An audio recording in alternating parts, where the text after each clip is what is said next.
നമ്മൾ ഏതൊരു പ്രൊഡക്റ്റ് ഉണ്ടാക്കുന്നതിന് മുന്നായിട്ട് ഫസ്റ്റ് വേണ്ടത് നമുക്ക് നല്ല റോ മെറ്റീരിയലാണ്. അത് തിരഞ്ഞെടുക്കണതിൽ വിജയിച്ച് കഴിഞ്ഞിട്ടുണ്ടെങ്കിൽ പ്രൊഡക്റ്റ് ഓട്ടോമാറ്റിക്കലി വിജയിക്കും. നമ്മൾ ഇപ്പോൾ പറയണമെങ്കിൽ തന്നെ ഇപ്പോൾ നമ്മൾ ക്രഷ്ഡ്, ഇപ്പോൾ ഒരു മാർക്കറ്റിൽ മോശമല്ലാണ്ട് നമ്മൾ കച്ചവടം ചെയ്യുന്ന സാധനം ക്രഷ്ഡ് ചില്ലി ഫ്ലേക്സ്, അതിന് നമ്മൾ എടുക്കുന്നത് സ്റ്റെംലെസ് മുളകാണ്.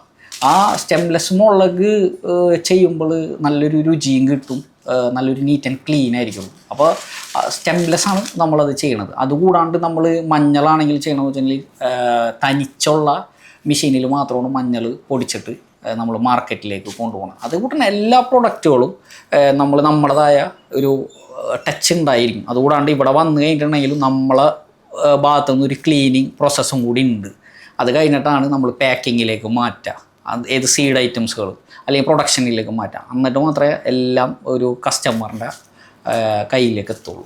ഏതൊരു സ്ഥാപനത്തിലും മസാലേൻ്റെ കമ്പനിയിൽ വിറ്റ് പോവുക, മുളക് പൊടി മല്ലിപ്പൊടി ആയിരിക്കും ഏറ്റവും കൂടുതൽ ക്വാണ്ടിറ്റി വിറ്റ് പോവുക, അതിൻ്റെ ഏറ്റവും കുറവിലായിട്ടായിരിക്കുള്ളൂ മഞ്ഞൾ വിറ്റ് പോവുക. പക്ഷേ മുസ്രിസിൽ സംബന്ധിച്ചിട്ട് മഞ്ഞളിൽ ഇവിടെ പ്രധാന സ്ഥാനമുണ്ട്.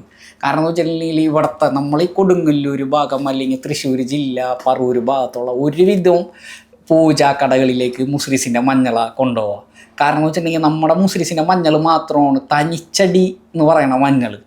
അത് തനിച്ച് ഇപ്പം ഇതാണ് മുസ്രിസിൻ്റെ മഞ്ഞൾ വരുന്നത്. ഇതിൻ്റെ വലിയ ബാഗുകളുണ്ട്, 5 കിലോത്തിൻ്റെ 10 കിലോത്തിൻ്റെ ഒക്കെ ഉണ്ട്. ഇത് തനിച്ച് എന്നുവെച്ചാൽ ഈ മഞ്ഞൾ പൊടിക്കുന്ന മെഷീനിൽ മാത്രമേ മഞ്ഞൾ പൊടിക്കുള്ളൂ. അതിൽ മുളക് പൊടിക്കുക മല്ലി പൊടിക്കുക വേറൊരു ഐറ്റവും പൊടിക്കില്ല. അപ്പോൾ അത്രയും ഇതിലാണ് മുസ്രിസിൻ്റെ മഞ്ഞൾ എല്ലാ കടകളിലേക്കും എത്തണത്.